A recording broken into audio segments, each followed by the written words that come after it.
พี่น้องอยากจะได้ของฝากของต้อนของทับของแก้วใส่เย็นๆเด็กน้อยได้พี่น้องเด้อไม่ต้องใจร้อนเด้ออยากจะได้ตัวน้อยจับตัวน้อยเด้ออยากจะได้ตัวใหญ่จับตัวใหญ่เด้อ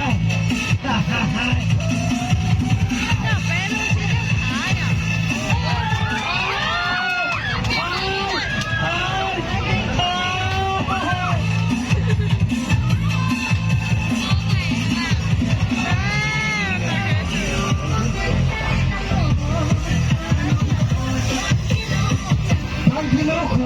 คนแรกได้บ่ตัวใหญ่จะร้องบาดนี่ฮะ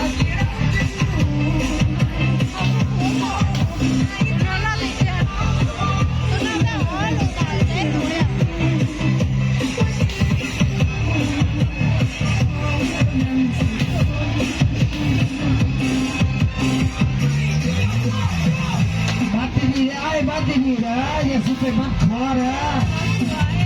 ระวังลูกค้าไม่ได้กินลูกแกงได้สิกว่าใครเจ้าใช้เฟซรู้ชื่อเจ้า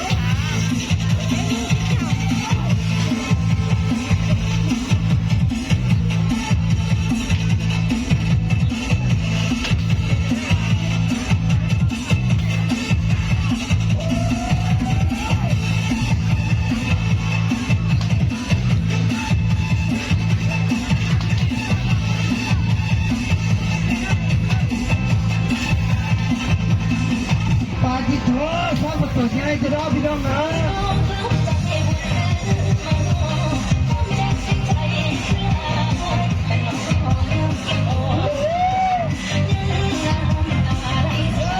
ใจเย็นๆ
เสียงที่ใส่ซักมาหลายทีเดียวฮะผมแม่ว่ามันเก็บไว้แล้วมันกดดันได้สิบอกไง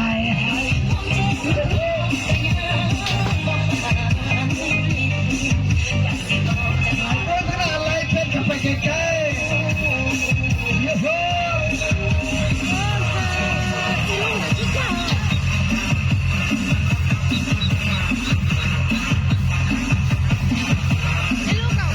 เต็มที่เลยพี่น้องขนาดเต็มที่เลย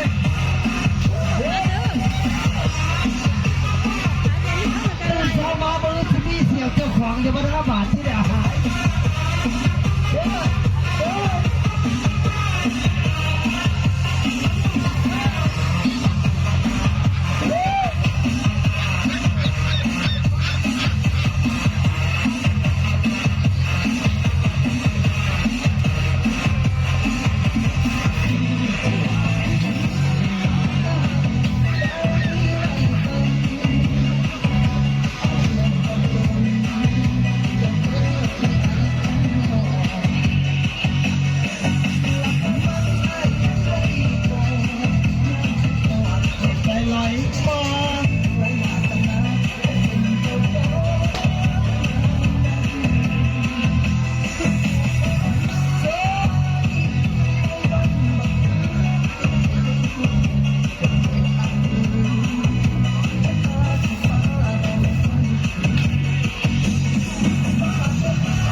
โทพี่ทุกคนได้เป็ดพี่น้องเอ้ยทั้งหนาเต็มนะ อีลุย อันนี้ผม เก่า เป็ด ขา นักกับพี่น้องเด้อเป็ดคลองเนี่ยหายเอาแล้วเด็ดเชื่อมาอีกแล้ว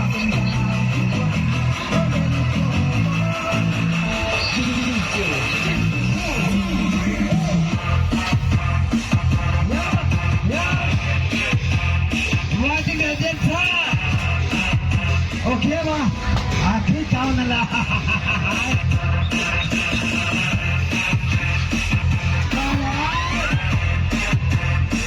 อย่าสมองหลายเลยมันมีคนไปส่งแล้วที่บอกให้มันแรงดาวฟ้าโอ้ยพิษนัดอีกแล้วมาหายสายเสียแน่มาเจ้า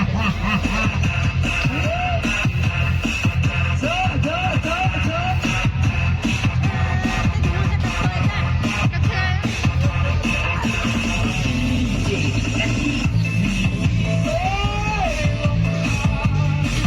ลีลาสุดยอด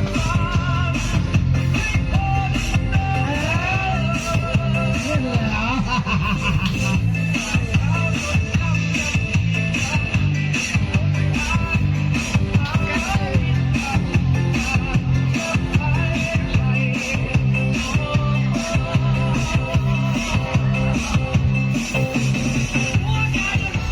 ค่อยๆจับจะได้อย่าจะจับโดนนะแล้วมาขาดใจ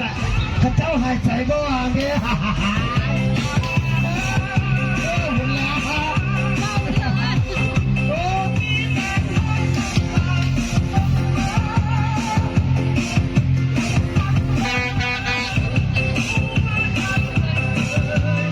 อ้าวนึกว่ารถไฟลงมาบาดเต็มแล้ว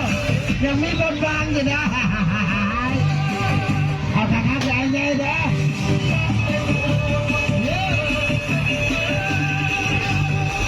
ทุกเวลา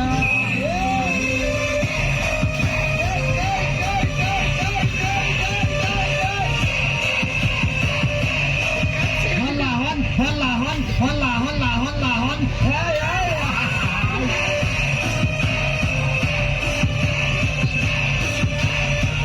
โยโยโยโย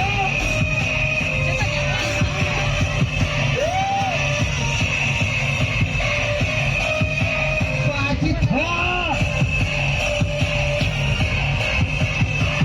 พากูเนี่ยคือกรมบังคับกับพี่น้องไหน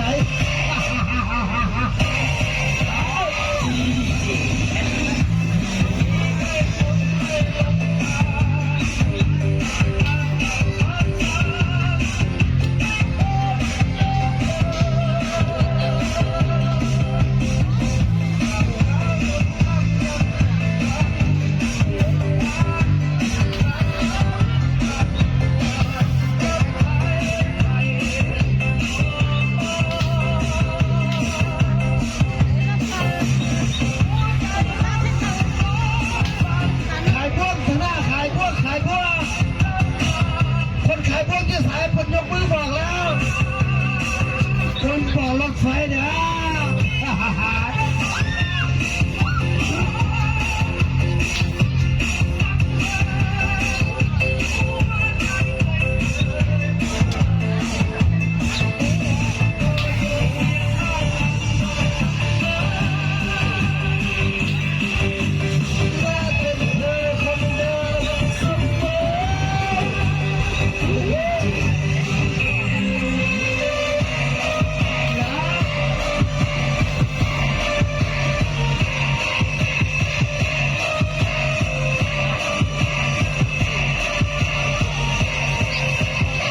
มาได้เท่าไหร่ผมเอาไว้พอดี